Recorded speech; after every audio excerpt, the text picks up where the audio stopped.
Hello friends, स्वागत है आपका हमारे चैनल में। मैं यहाँ पे आपको रीट 2021 के जो एग्ज़ाम हैं अप्रैल 21 में होने वाले हैं, उसके लिए शुभकामनाएं पहले आपको देता हूँ। मैं यहाँ पे इस वीडियो में बताऊँगा कि लेवल 2 में जो है आप जानते भी होंगे कि लेवल 2 में कक्षा 6 से 8 तक का रहता है सिलेबस। और इसमें 150 मार्क्स का आता है क्वेश्चन, आप लोग जानते होंगे। और ये स्क्रीन पे भी दिख रहा है सिलेबस। इसमें 30 मार्क्स का जो है बाल विकास एवं शिक्षण विधियों से आती हैं। 30 मार्क्स का हिंदी से आता है, ये देख रहे हैं आप स्क्रीन पे। 30 मार्क्स का इंग्लिश से आता है। और ये 60 मार्क्स का गणित एवं विज्ञान से रहता है। तो मेरा जो आज का टॉपिक है वो विज्ञान से रिलेटेड है। और मैं यहाँ पे आप लोगों को वीडियो में प्रकाश के बारे में बताऊंगा। प्रकाश एवं ध्वनि, इससे रिलेटेड जो भी टॉपिक्स हैं मैं इस वीडियो में कवर करूंगा, क्योंकि ये बहुत इंपॉर्टेंट टॉपिक है। और 30 मार्क्स में से 5 से 7 मार्क्स हमेशा इस चैप्टर से आते ही हैं। तो स्टार्ट करते हैं। प्रकाश क्या है? प्रकाश एक प्रकार की ऊर्जा है जिसके कारण हमें वस्तुएं दिखाई देती हैं। प्रकाश किस प्रकार का तरंग है? प्रकाश एक विद्युत चुंबकीय तरंग है और अनुप्रस्थ तरंग है। अनुप्रस्थ तरंग का मतलब हुआ कि अगर एनर्जी का डायरेक्शन और वेव का डायरेक्शन दोनों परपेंडिकुलर रहता है तो प्रकाश एक अनुप्रस्थ तरंग है। यही आप साउंड से कंपैरिजन करोगे तो साउंड किस प्रकार की तरंग है? अनुदैर्ध्य तरंग, यांत्रिकी अनुदैर्ध्य तरंग। तो अनुदैर्ध्य तरंग का क्या मतलब होता है? जिस डायरेक्शन में एनर्जी रहता है उसी डायरेक्शन में वेव का भी मोशन होता है। एक एग्जांपल से समझते हैं। जैसे एक ये रिवर है, रिवर में ऊपर से एक पत्थर गिरा इस डायरेक्शन में, और इसके कारण ये पानी का ऐसे ऐसे मोशन होगा। तो ये दोनों जो है, इसका एनर्जी का डायरेक्शन और वेव का पार्टिकल्स का मोशन जो है परपेंडिकुलर हुआ। तो ये जो हुआ आपका तरंग, ये एक अनुप्रस्थ तरंग है। तो प्रकाश इसी प्रकार के अनुप्रस्थ तरंग है। इसमें इलेक्ट्रिकल और मैग्नेटिक वेव्स जो भी हैं परपेंडिकुलरली मोशन करते हैं। और ये एक विद्युत चुंबकीय तरंग इसलिए बोला जाता है इसको। ठीक है, तो प्रकाश एक विद्युत चुंबकीय अनुप्रस्थ तरंग है और ध्वनि एक यांत्रिकी अनुदैर्ध्य तरंग है। ये क्लियर हो गया। अब नेक्स्ट आते हैं इल्यूमिनेटेड बॉडीज पे। प्रदीप्त वस्तुएं क्या हैं? तो ये आप जानते भी होंगे, जो भी वस्तुएं प्रकाश उत्पन्न करती हैं, जैसे सूर्य हो गया, तारा हो गया, जलता हुआ कोयला हो गया, जलती मोमबत्ती। तो ये सब सारे जो है प्रकाश उत्पन्न करती हैं स्वयं, तो ये प्रदीप्त वस्तुएं कहलाती है। और इन्हीं की मदद से जो वस्तुएं दिखाई नहीं देती हैं वो जो कि अदुप्त वस्तुएं कहलाती हैं, जैसे मेज कुर्सी, हमारे आसपास की सारी सारी चीज़ें। तो जो अंधेरे में दिखाई नहीं देती वो अदीप्त वस्तुएं कहलाती हैं। तो प्रदीप्त वस्तुओं की वजह से ये दिखाई देती हैं। अब इसमें अगर कोई प्रदीप्त वस्तु है, उस वहां से किरण चारों तरफ में निकल रही है, तो ये अपसारी किरणें कहलाएंगी। और किसी बिंदु पे आके फोकस हो रही है तो अभिसारी किरण कहलाएगी। पैरेलल चल रही है तो समांतर किरणें कहलाएंगी। तो ये क्लियर हो गया, अपसारी किरणें कहलाएंगी। अपसारी किरणें हो गए मतलब डाइवर्जिंग रेज हो गए। और ये अभिसारी किरणें मतलब कन्वर्जिंग रेज हो गए। और ये पैरेलल रेज हो गए। तो ये क्लियर हो गया। फिर नेक्स्ट, स्कैटरिंग ऑफ लाइट। प्रकाश का प्रकीर्णन क्या है? कभी कभी क्वेश्चन आता है कि जो है आकाश नीला क्यों दिखाई देता है, तो ये इसका कारण यही है, प्रकाश का प्रकीर्णन। प्रकाश जब माध्यम से गुजरता है, अच्छा, प्रकाश निर्वात में भी गमन कर सकता है, इसको ये वैक्यूम में भी चल सकता है, जबकि ध्वनि जो है उसको चलने के लिए माध्यम की जरूरत होती है। ये भी एक डिफरेंस है साउंड वेव और लाइट वेव में। ठीक है। अब प्रकाश जब माध्यम से गुजरता है तो वो उसमें जो भी माध्यम में बहुत सारे धूल कण या जो भी इम्प्योरिटीज है उससे वो स्कैटर हो जाता है। तो प्रकाश में जो सारे लाइट होते हैं उसमें जो बैगनी तथा नीला प्रकाश होता है उसका सबसे ज़्यादा स्कैटरिंग होता है, और उसमें जो लाल रंग होता है उसका सबसे कम होता है। तो इसी के कारण जो है, इसी बैगनी और नीले रंग के प्रकाश के स्कैटरिंग के कारण आकाश नीला दिखाई देता है। सूर्योदय और सूर्यास्त के समय सूर्य का रंग लाल दिखाई देता है, तो यही दो रीजन। तो कभी कभी क्वेश्चन आता है कि आकाश नीला क्यों दिखाई देता है, प्रकाश के प्रकीर्णन के कारण, रिफ्लेक्शन के कारण। तो प्रकीर्णन, स्कैटरिंग ऑफ लाइट के कारण आकाश नीला दिखाई देता है। फिर नेक्स्ट है रिफ्लेक्शन ऑफ लाइट, ये भी इंपॉर्टेंट है। प्रकाश किसी पृष्ठ पर पड़ता है, सपोज कीजिए इस पृष्ठ पे पड़ा, यहाँ पे आप देख रहे हैं कि ये एक प्लेन है, मान लीजिए ये वाई एक्सिस, ये एक्स एक्सिस और ये जेड एक्सिस है, ये जेड प्लेन। तो ये एक प्लेन है, इस प्लेन के परपेंडिकुलर को अभिलंब बोलते हैं। नॉर्मल जो रहता है इस प्लेन का, जैसे ये ओपी से आप देख रहे हो इस प्लेन के, वो नॉर्मल होता है। तो इस पे जब लाइट इंसिडेंट होता है और फिर वो उस प्लेन से टकरा के वापस चला जाता है, तो उस प्रक्रिया को रिफ्लेक्शन बोलते हैं।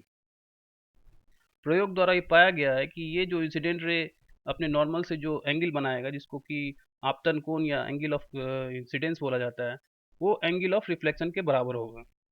तो इसी को जो है लॉ ऑफ रिफ्लेक्शन भी बोलते हैं, परावर्तन कोण सदैव आपतन कोण के बराबर होगा।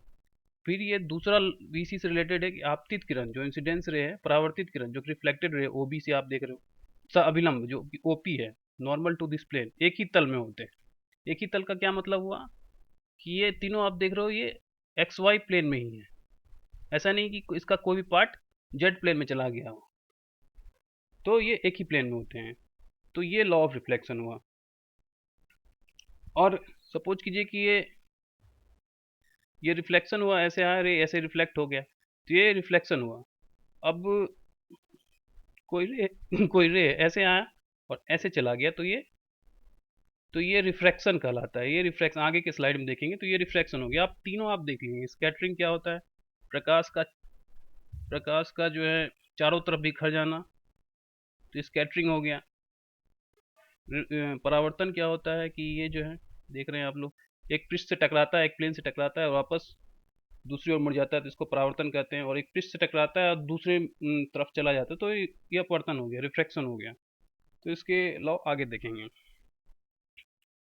अब ये जो परावर्तन होता है, प्रकाश की किरणें एक दूसरे चलकर परावर्तन के पश्चात दूसरे बिंदु पर मिलती है, तो दूसरे बिंदु पर पहले बिंदु का प्रतिबिंब बनता है। अब प्रतिबिंब कितने प्रकार के, दो प्रकार के होते हैं।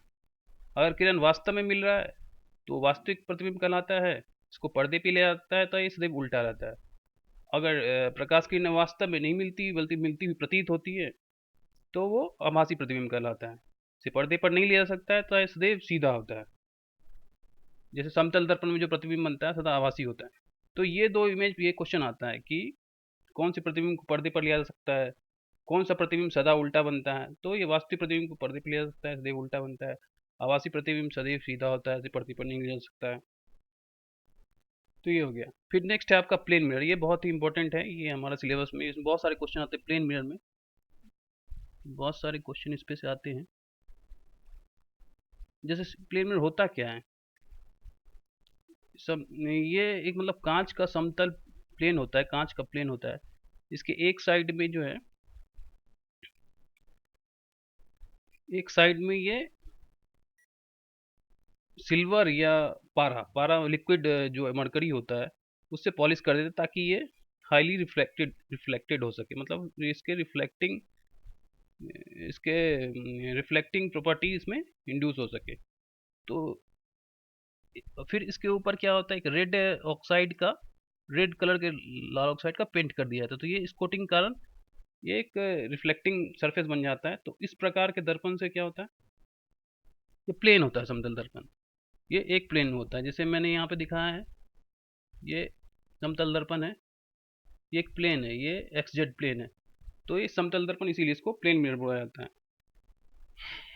अच्छा, इससे रिलेटेड काफ़ी इंपॉर्टेंट फैक्ट्स हैं जो एग्जाम में आते हैं, ये एट ए ग्लांस देख लें आप। जैसे किसी व्यक्ति को अपना पूरा प्रतिबिंब देखना है, जैसे ये मैं खड़ा हूँ यहाँ पे और ये सपोज कीजिए कि ये मिरर है, तो मिरर की हाइट कितनी होनी चाहिए ताकि इसका पूरा प्रतिबिंब व्यक्ति की दिख जाए, एच। अगर इसकी हाइट एच है तो मिरर की हाइट कितनी होनी चाहिए। तो मिरर की हाइट जो है, यहाँ तो ज़्यादा मैंने लंबी लंबी कर दी, मिरर की हाइट एक्चुअली h/2 होनी चाहिए, मतलब इसकी आधी होनी चाहिए। किसी व्यक्ति को अपना पूरा प्रतिबिंब देखने के लिए दर्पण की लंबाई व्यक्ति की ऊंचाई से आधी होनी चाहिए, मतलब ये h/2 इतनी हो तो इसमें इस व्यक्ति का पूरा प्रतिबिंब दिख जाता है। तो ये हो गया। तो ये भी आता है, सपोज कीजिए व्यक्ति सपोज कीजिए व्यक्ति व्यक्ति जो है 180 सेंटीमीटर लंबा है। सपोज व्यक्ति 180 सेंटीमीटर लंबा है, तो कितनी होनी चाहिए मिरर की हाइट ताकि पूरा प्रतिबिंब दिखे? 90 सेंटीमीटर। तो ये क्वेश्चन आता है कि 180 सेंटीमीटर लंबा है, मिरर की हाइट कितनी होनी चाहिए? फिर इसमें प्रतिबिंब का आकार जो है वस्तु के आकार से बराबर होता है, ये भी इम्पोर्टेंट। जैसे हम लोग का प्लेन मिरर, जो हम मिरर हम लोग यूज़ करते हैं रूम में, वो प्लेन मिरर होता है। अच्छा, इसमें फोकस दूरी होती है अनंत, फोकस दूरी अनंत होती है। अनंत इसलिए बोलते हैं कि मतलब वो अपने को प्रैक्टिकली अनंत का क्या मतलब है कि वो अपने को पता नहीं जाता है, वो इन्फिनिटी, वो सीम अपने को पता नहीं जाता कि एग्जैक्टली कहाँ है, तो वो अपन ट्रीट करते हैं उसको इन्फिनिटी, इसीलिए फोकस दूरी इसकी अनंत मानी जाती है। तो इसमें क्या होता है, फोकस दूरी अनंत, और आप गोली दर्पण पर होगे तो जो भी पैरेलल रे आती है, जो भी पैरेलल रे आती है, पैरेलल रे वापस टकरा के कहाँ जाती है? फोकस से होके गुजरती है।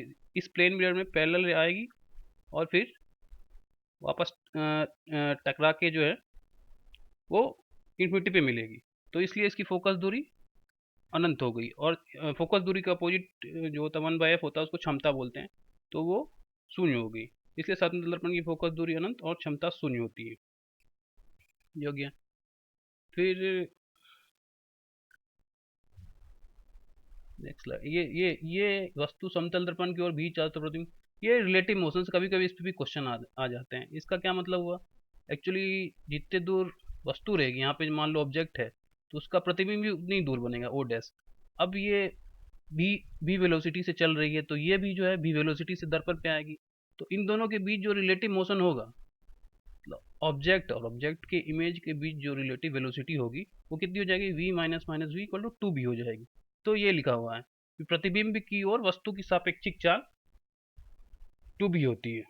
इसको आप उल्टा भी समझ सकते हैं, वस्तु की ओर प्रतिबिंब की सापेक्षिक चाल वो भी 2b ही होगी, ये यहाँ पे मैंने बताया। तो ये हो गया, ये इस पे भी क्वेश्चन आता है। अगर सपोज कीजिए कि समतल दर्पण की ओर वस्तु जो है 5 मीटर पर सेकेंड से चलता है, तो प्रतिबिंब जो है वस्तु के रिलेटिव कितने स्पीड से चलेगी? तो 10 मीटर पर सेकंड से चलेगी। ये हो गया। फिर नेक्स्ट है समतल दर्पण का घूमना। समतल दर्पण को अगर थीटा पे घुमा दिया जाए तो परावर्तित 2 थीटा को घूम जाती।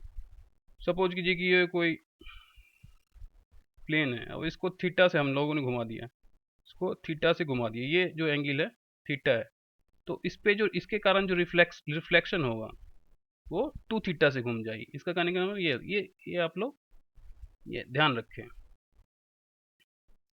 अभी मैं शॉर्ट में आपको सारा बताते जा रहा हूँ, इसका अब एक्सप्लेनेशन करने जाएंगे तो ये कुछ टाइम ले लेगा। मैं ये काइंड ऑफ आप लोगों को बता रहा हूँ ताकि ये सब जो है आपका रिवीजन हो जाए स्लाइड का। अब आप इसके कैलकुलेशन में जाएंगे तो आपको बहुत टाइम लग जाएगा, तो ये ध्यान रखें आप।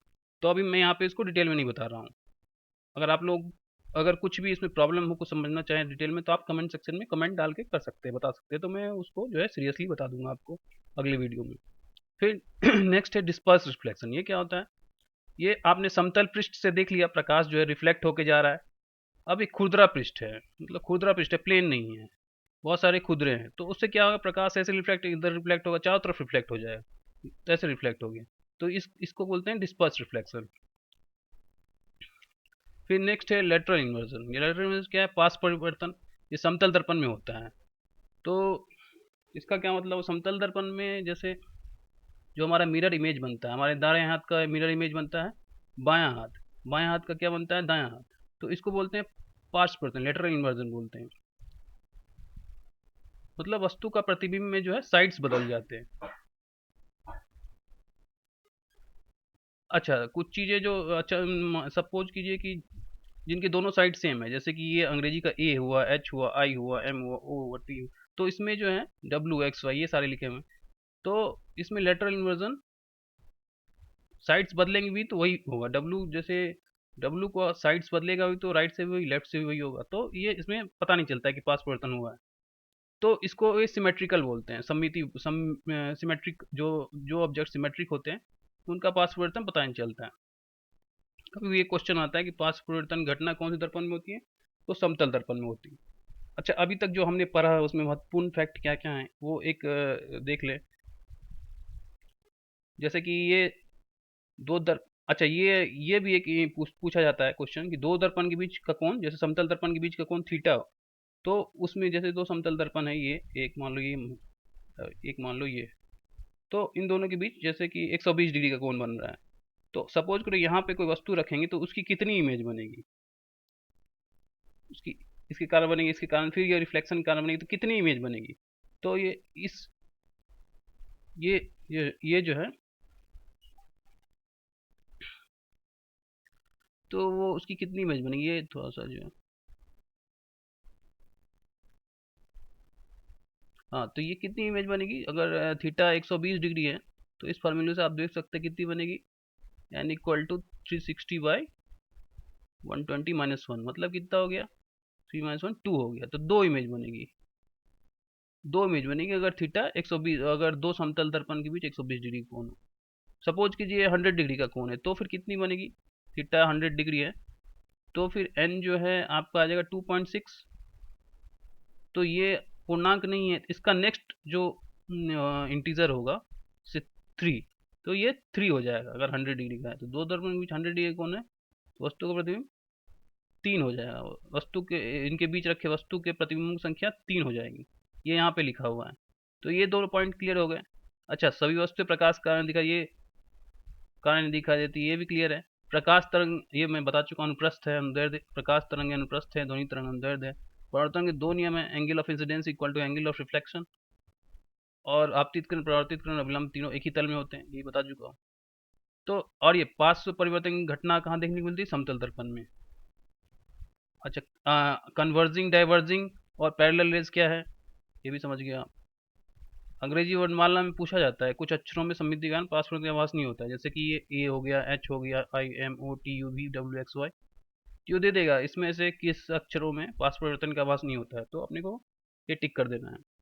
फिर ये समतल दर्पण की फोकस दूरी क्या होती है, अनंत होती है, और क्षमता कितनी होती है, शून्य होती है, ये भी मैं बता चुका हूँ। तो इस प्रकार से मैंने समतल दर्पण की जो इंपॉर्टेंट फैक्ट्स हैं आपको बता दिए।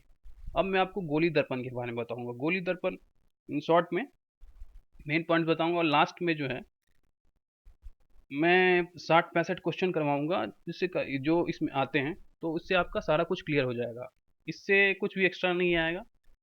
आप प्रकाश अगर पढ़ चुके हैं तो ये इंपॉर्टेंट फैक्ट्स लोग रिमेंबर कर लें, समझ लें, और प्रॉब्लम सॉल्व करें, तो इससे हट के आपका कोई भी सवाल नहीं आएगा, आपके सारे सवाल इसमें कवर हो जाएंगे। तो ये गोली दर्पण और लेंस और बाकी टॉपिक के बारे में नेक्स्ट वीडियो में बताऊंगा। आप लोग लाइक करें, कमेंट करें, सब्सक्राइब करें, और कुछ क्वेश्चन हो इससे रिलेटेड तो आप बताएं, मैं आपको नेक्स्ट वीडियो में अच्छे से बताऊंगा, सारा कुछ कवर करने की कोशिश करूंगा। Thank you.